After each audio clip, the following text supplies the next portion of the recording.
Hey, and welcome to the fourth lesson in the Russian Revolution revision guide. And today we look at the big one, Russia and its involvement in the First World War. Like every country that was involved, the First World War changes everything for Russia. But let's have a look now at what actually happened during that period and the consequences that were taking place. So, when the war first starts, many Russians were quite happy, keen, enthusiastic. Remember, they'd been embarrassed by the Japanese in the 1905 war, and so for many, this was a chance for Russia to regain some of its pride, even to expand its empire. There were talks amongst the Russian generals and leaders and politicians about conquering large chunks of Europe, and they even had their eyes on Turkey, wanted to capture Constantinople, or Istanbul as it's called, and dominate the Black Sea and build this amazing Russian empire. So these were the dreams and ambitions going into this war, and it starts off quite well. However, soon the Germans begin to get a hold of the battle, and they begin to turn the tide and are pushing the Russians back. And the real turning point is Tannenberg, the Battle of Tannenberg, where it's just devastating for the Russians. They lose 120,000 men in this one battle alone, and it's from this point onwards, the Russian army really is in retreat. So it doesn't go well, and the fact that the Russian army was very poorly equipped and trained doesn't work out very well for them either.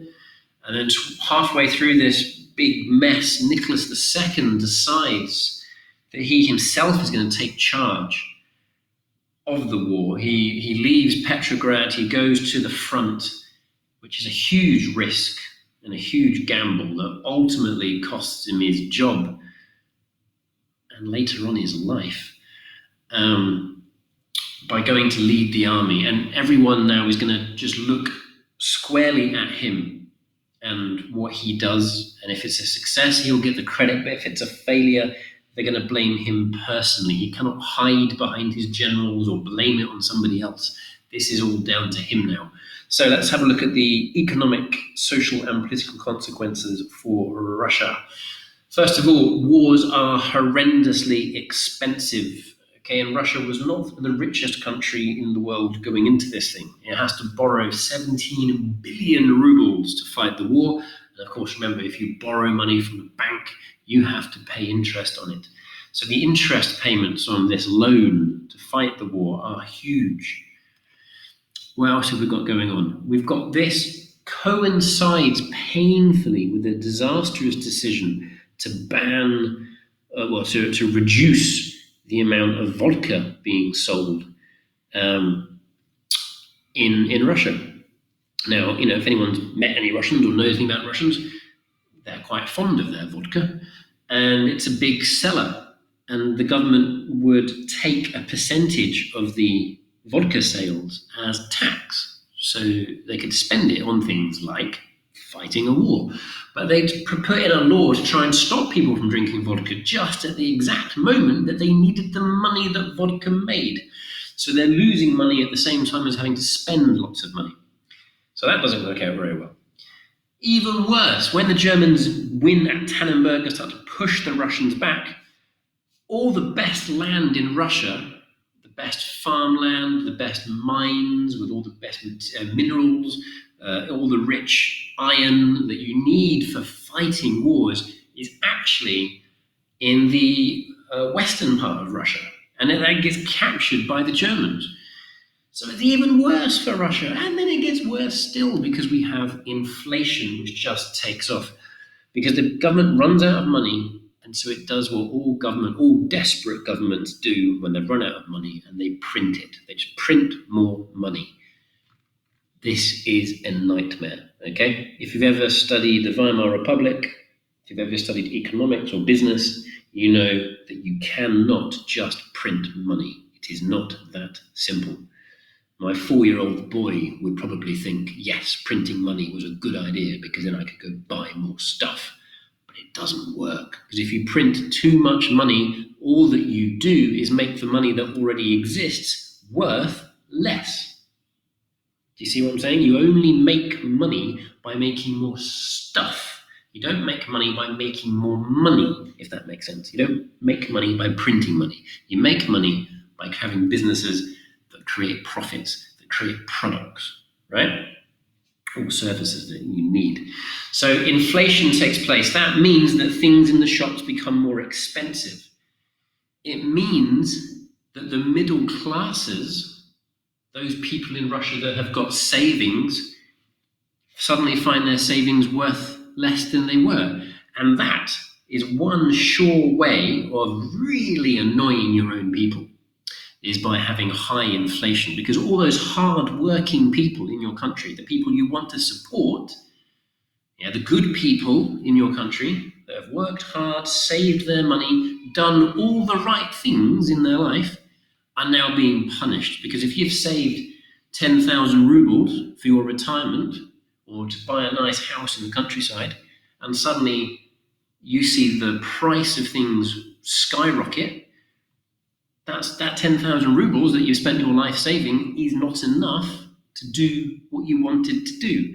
So you've just seen everything you worked for disappear or become more difficult. So that really makes people angry. So this is a big disaster for Russia. It really isn't going very well.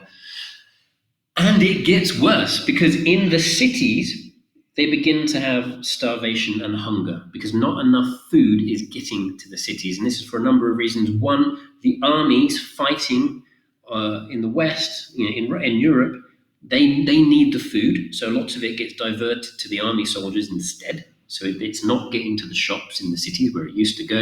And not only that, even when they do have food that can be sent to the cities, Russia's railway network is not big enough to do two things at once. It cannot move soldiers backwards and forwards to fight a war and move food from the farms into the cities. There just aren't enough trains in Russia to do all of that. So often the food sits in the fields and just rots. So the people in the city are not getting the food, and when they do get the food, often it is rotten. And so it gets even worse from there, because as the army starts to move its way through the countryside, it does something called requisitioning, which basically means they steal the food from the peasants. So if you're a peasant or you're a worker, you're really, really, really unhappy with all this. Right, factories then soon begin to shut down because they too cannot get the materials they need, because the trains cannot get them there. Okay, the trains cannot get the materials that they need to from the mines that they need in time. So we've got that all going on. And then lastly, the political consequences, okay? We've got the Fourth Duma. Remember this Duma, now think back to last lesson. We said the Third and Fourth Dumas were packed full of supporters of the Tsar. They are his friends and his mates, okay? So for now, what happens next to happen is even more incredible, because when the war starts, the Tsar shuts the Duma down. He says, we haven't got time for that democracy nonsense now, we're too busy fighting a war.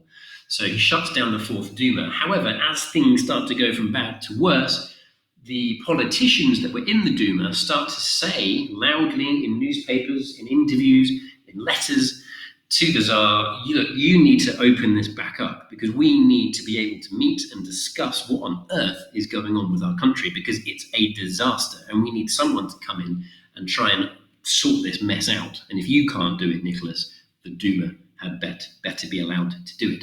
The Tsar says, no, I am no way am I going to open the Duma.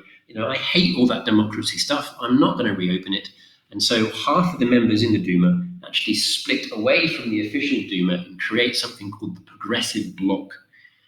And they come to oppose the Tsar more forcefully. So he actually ends up turning half the Duma into enemies. Remember, to start off with, most of these guys were his friends. So the war is tragic,